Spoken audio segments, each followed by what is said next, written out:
which way Nigeria? It looks like the attempts to situate Nigeria in the smorgasbord of economic ideologies have been futile. The contestations between capitalism and socialism has always been around. But Nigeria started in the days immediately after independence as a non-aligned country. Yes, we had very daunting developmental challenges which presupposed that we invested in human beings who could then run the nation as at then. Scholarships were given aplenty, but there were no books available and no libraries to visit for texts on how to run a newly minted, newly independent African nation with all its challenges. Fast forward to the point of being caught in the headlights of a Cold War, which was cold in the lands of the superpowers, who were not seen eye to eye as at then, but hot in Africa. Nigeria saw a fair share of instability. We had leaders with different tendencies, some to the right, some to the left. 1986 marked a deliberate departure with Nigeria's subscription to the Structural Adjustment Program, the upshot of which, as well as the Washington Consensus, was all about deregulation, devaluation, and tighter monetary policies. I would venture to say that these policies have not augured well for Nigeria, but perhaps I am wrong. Many of the smart people who run our economy have been believers in some of those strategies. But the results on ground is a debauched currency, interest rates that strangulate businesses, and botched deregulation attempts. Still, we need to discuss these issues, freeing our minds from the strictures of ideology, but searching strictly for what works for our nation and what solves our problems. Nigeria remains a primary products exporting nation, meaning that we cannot compete, given that we need to import and use very sophisticated products without which our lives will now be incomplete. Which way Nigeria, economically speaking? Joining us today to discuss this very topical matter is Mr. Kazeem Sodangi, a lawyer, financial expert, and a tech buff, a polyglot of sort, if you ask me, who has made his mark home and abroad in several fields. Welcome, my friend Kazeem. Thank you for having me. Fantastic, and thanks for coming. Yeah. Thank you for having me. So I'll hit you straight, So capitalism and socialism, the dichotomy, where do you stand? Those, in many ways, those are very high-sounding words. And I think that when you boil it down, it will be really, to be in the traditional sense, do you believe in the markets, or do you believe that in big government, that government shapes ultimately what happens to society? I think what the time-tested principles have been, or what has really worked, over the years, clearly in prosperous nation, is some kind of accommodation, or being able to understand economic tools and ideas and theories, really, for what they are, tools to be used adequately to develop and further the development of society. So while my inclinations and my leanings will always be towards market-driven economies for obvious reasons, for the benefits that markets create, it is the obvious failures also of the market. That means that markets need to be mitigated, they need to be moderated, they need to be regulated. Again, the questions of inequality and the challenges of poverty and those bottom billions, those left behind, would always mean that markets are important, always to create opportunity, to bring out the best in capacity, to mean people will act rationally and create goods for the benefit of, society, and create efficiencies, really. But then again, there are examples of history is replete with things that can go wrong, and that's what is understood generally as market failures, Sometimes to swing completely to the left or to the right would be a hideous, I do think that it is in one's observation over time and comparative political economy, in being able to compare political economies of various climes, that begins to give us the answers to how we should look at society. So, so in Nigeria now, where should we be swinging, really? So, in the words of Tony Blair, we live in a post-ideological world. You need to understand, in that sense, what tools you need to build, an economy. Nigeria is confused for many reasons. There's a huge, there's a hodgepodge of ideas that, are misplaced. The tools are misunderstood, misapplied. What is prescriptively given is used without nuance, without being able to situate properly. So whether you say you clamor for the Bretton Woods institutional approaches to markets and creation of jobs and opportunities, I mean, if you apply them wholly without thinking about nuance, or whether you take the Franz Fanon and Walter Rodney and the other approaches without understanding what will create opportunity for the people, which has been really the situation in Nigeria. So on one hand, we've seen movements over the years to create markets, to deregulate, pro-market ideas, especially from sort of the economic, blocks of successful governments in Nigeria. But you've also seen the consistent confusion about being able to, what isn't even regulate is to distribute, right? To sort of, in many ways, deal with resources as a collective, which has meant, things like policies around low prices of petroleum products or mispricing of electricity tariffs, without a resultant understanding of how these create opportunities and what needs to be moderated. So there's a misapplication of ideas, So, I mean, you would hear things like, we produce crude and the oil, so it should be cheap. You should enjoy that type of thinking shows a very shallow understanding of resources and how it works. And the areas of inequality or poverty where mitigation is required or some kind of planning, is required. So beyond ideology, the more critical issues are understanding how resources should be used and maybe looking around the world and seeing the experiences of others. I mean, things like the Dutch disease have always been around when people talk about the Dutch disease, and somehow the Netherlands was able to correct itself. So, I mean, that's the kind of thing we should be looking at. So in fact, I mean, the Dutch disease is one, but you would not even be able to appreciate the Dutch disease, obviously, because we haven't. If you don't understand the context of what the human potential is and how the person, the individual in society is sort of developed, is empowered, and will pursue sort of means and methods to develop oneself and act, in a particular way in society.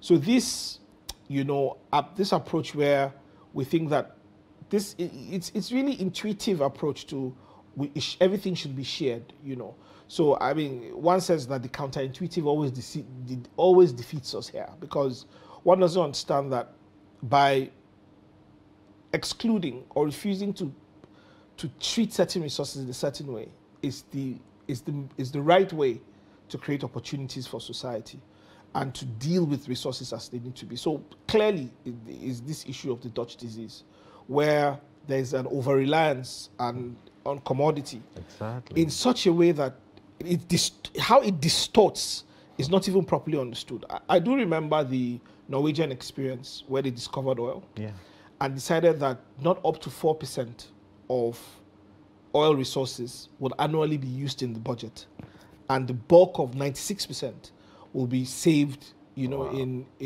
what they have, their corollary of the Sovereign Wealth Fund. So what essentially happened was that they never drew up to, and I don't think there was ever a year where they even drew up to 4%. They just said, look, we'll keep it at the 4% cap.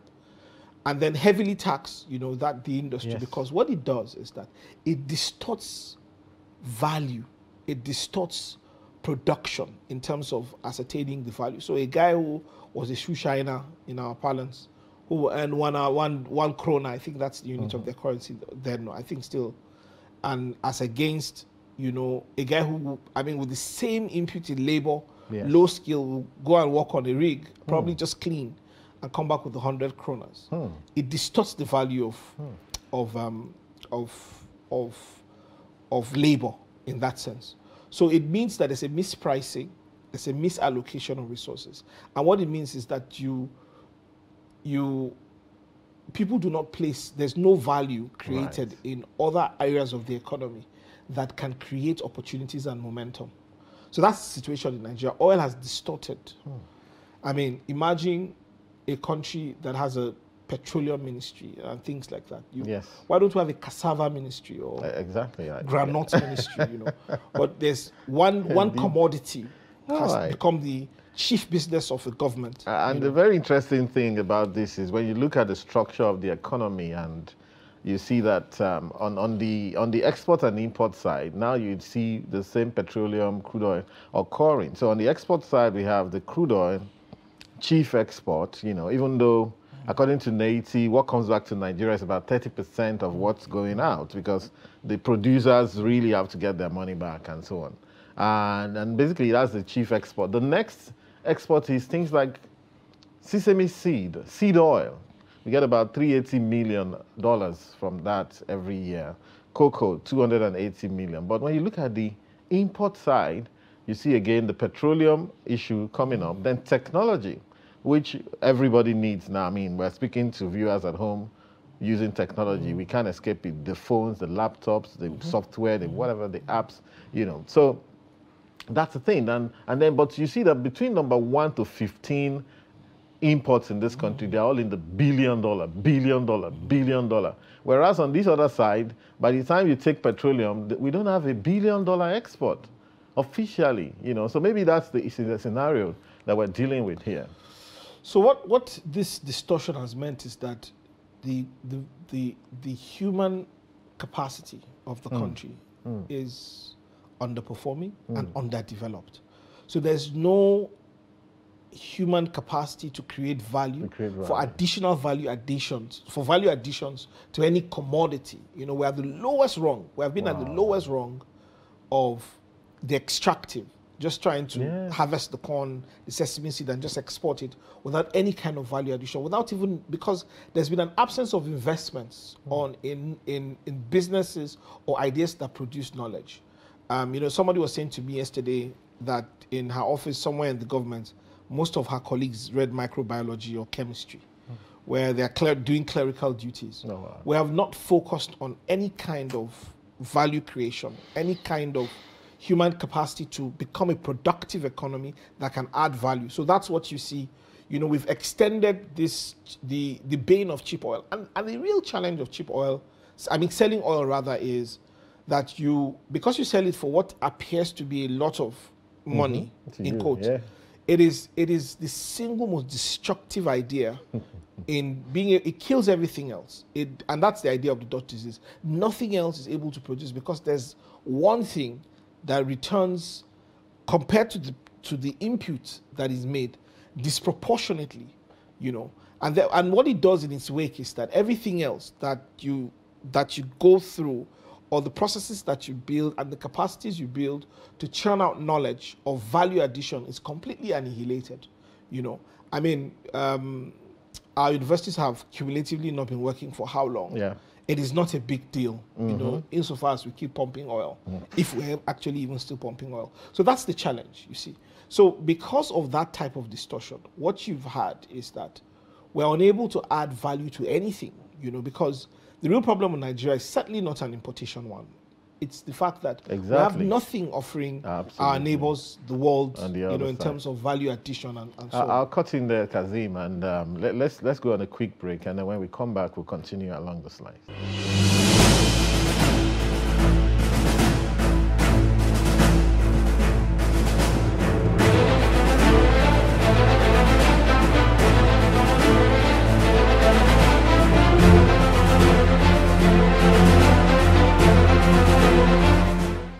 Welcome back, viewers, and welcome back to your show, The Nationalist.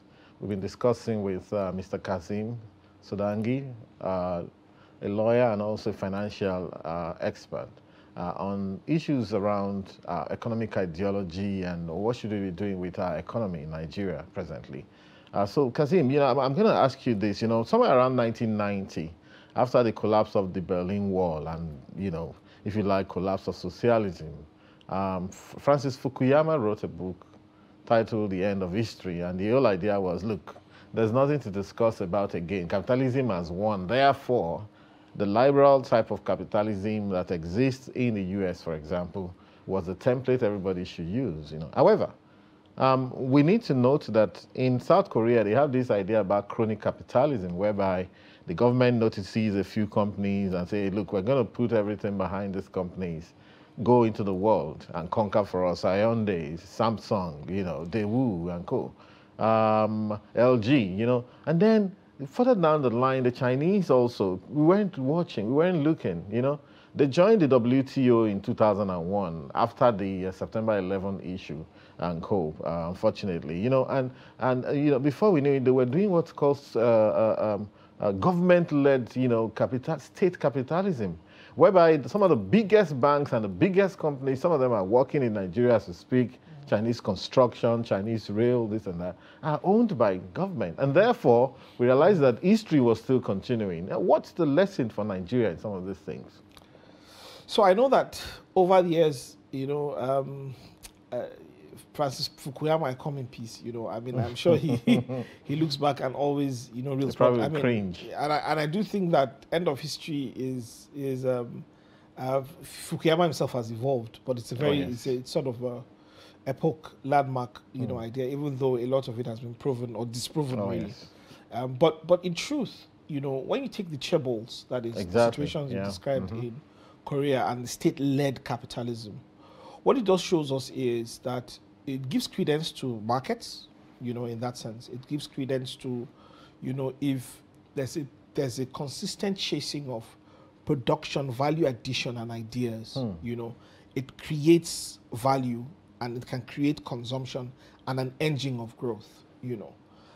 But I do think that what predates these forms of crony capitalism, you know, it's a bit of a misnomer in terms of, because it has produced, you know, incredible value and has moved those societies, you know, to the next level. You know, it has its challenges, but clearly has moved.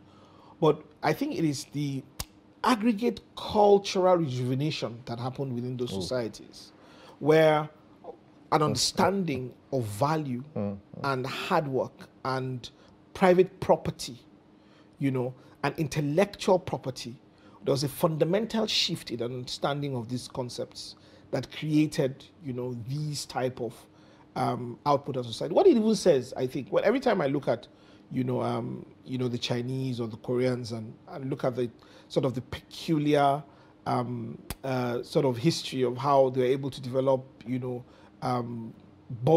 bulging commerce, is to say that, you know, it need not, the scenarios need not even be perfect as written in the books, but it does say that there are broad principles that if understood and applied consistently, right, with an understanding of where you know that you can't shortchange things, certain principles, certain consistent principles that will be applied across society, you know, to create sort of a level playing field, you know, so that people can produce, can, you know, can have access to markets, access to capital. Because in the end, it is these things that have produced, you know, sort of the volumes and the value that have driven, you know, these economies.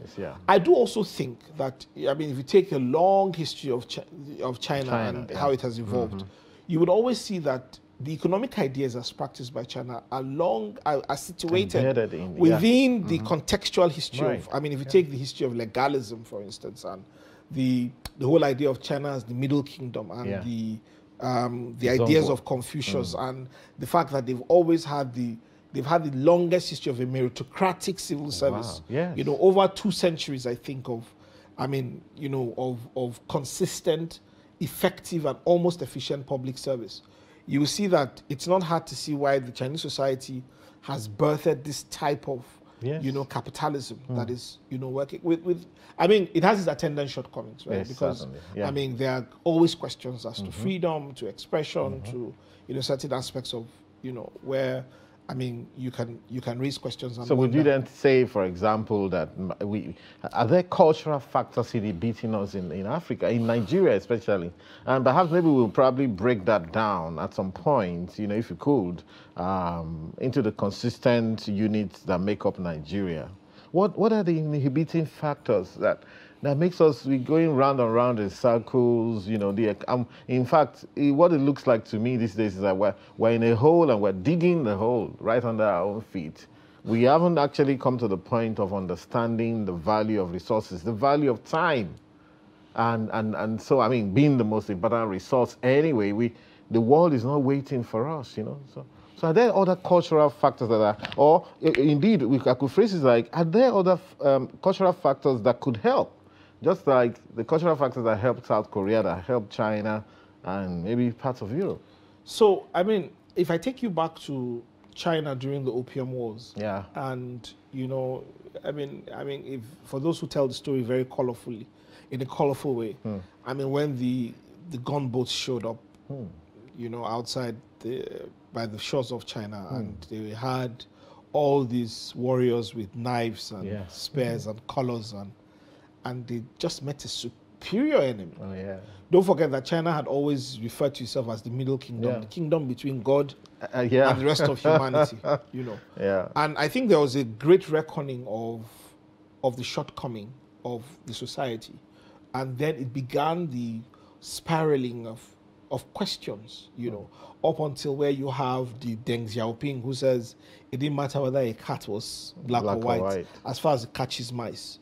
You know, and you know, there are similar stories around the world where people have taken a turn, you know. So the sum of aggregate cultures would always hold society back if it doesn't have the capacity to compare itself, to interact, to learn from other cultures, and you know, learn the best ideas. I mean, one says that Europe only became Europe because of where it is situated in the Mediterranean. It has these deep harbors and has access to North Africa, has access to parts of Asia Minor, and you know, and it's this interaction of the people of the Europeans and the Mediterraneans and the people in the Far East that meant that the learning, you know, the ability for that society to learn from everywhere. So there's, first of all, there's nothing wrong in the water. You know, we've come where we've come from with cultures, isolated, you know, siloed cultures that clearly was not learning from each other and from environments. Our elites have failed to learn, you know, the lessons of other climes, other markets, other opportunities, and how other societies, because clearly it is these elites, people who rise to the top of society, that then have, you can call it cognition, and you know, they have this comparative ability to say, listen, we would have to change course. If we would, it is at the top of society that we are able to alter how society operates. So what has really happened is that in Nigeria and many parts of Africa, those who have been leading society have not had the bandwidth to learn in essence, you know, from how societies work and what is honed, time-tested principles for building society. Take the Gulf states, who have all turned the corner in terms of being able to create opportunities for themselves, for their people. And that's getting into Egypt now. It's of course, it's trickling down. And Algeria, Tunisia, Morocco. Come on, I mean, it's incredible. It is clearly the ability of those who lead society to learn and some of them have course. been monarchies, actually.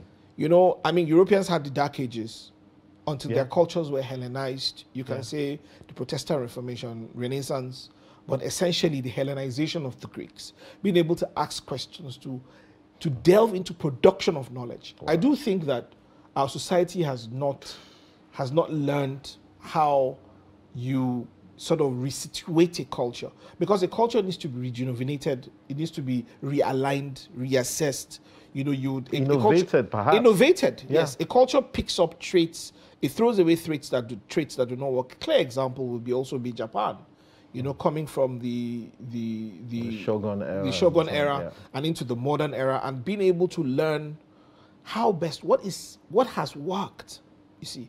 So it is all a function of learning, experience, and usually by people who direct the society. They say, no, we're changing course. We will not continue to build society this way. This is how we met society, but we will change course so that society is able to survive. So that particular element of being able to learn comparatively, to say, how does this work? You know, there's this idea of, and maybe we'll touch it as the conversation goes on, that we can procure development, you know. Okay.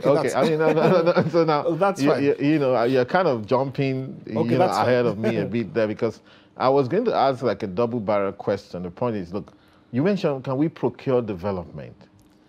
Can we borrow our way into development also? Okay, so procurement, borrowing, and then I'd want to add it to this very important thing, you know, like a lot of my friends, especially those who are, you know, in the financial markets, liberal economists and so on, I always talk about Nigeria having a dollar shortage problem. But my position is, look, it's what you sell that you get. If you're not selling enough to get the currency of the world, if you call it that, you'd always have a shortage. So perhaps what you'd be thinking about is, what do I sell? How do I add value? Again, I mentioned seed oil, $380 million, cocoa, $280 million, and those are the leaders, right? Even in terms of cash crops that we sell, there are maybe more than 1,000 different cash crops we could sell in this world. We only do about 20, and we have the land to do more, even on corn. You can't believe, I was reading an article today, Ukraine punches far above its weight in the production of corn. Maybe about 14% of global production or something like that. And even Ukrainians don't eat corn that much. It's incredible. And we have everything in this country to make sure, to ensure that we're doing a lot better than we're doing. So, I don't know what's going on. So, procure development, borrow your way from development, and the other failed approaches that we have been using. Come on. We will always come to this absence of knowledge, research and development, and intellectual property. A society that cannot research, that doesn't even have the capacity to replicate properly. If you are giving vaccines, to even produce, they are being given the formula. Do you even have the facilities to make them? Yeah. You don't even have the capacity to replicate what has been done. Not to speak about being able to find and found new knowledge. Right. So we will always come back to that. So, but what our leaders have also done is, they've been sold a double barrel lie, to use that term. On one hand, they think that you can procure development, you can just borrow, and then there's. I'll have to stop you there. Okay. Listen.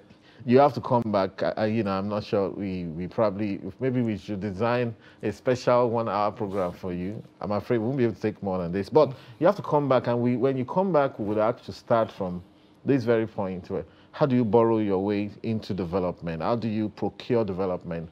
How can it not be organic and from within? What about factor substitution issues and so on? I wish we could go on, but in a couple of weeks, I'll bring you back on the set. And then there's so much. I also wanted you to address some lessons of economic history and what we can do. How can we situate Nigeria within all of that and so on? So I'm so sorry we have to go now.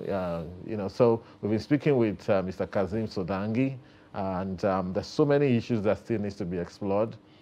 Do stay tuned to Trust TV and look out for our next edition in a week's time. Thank you very much.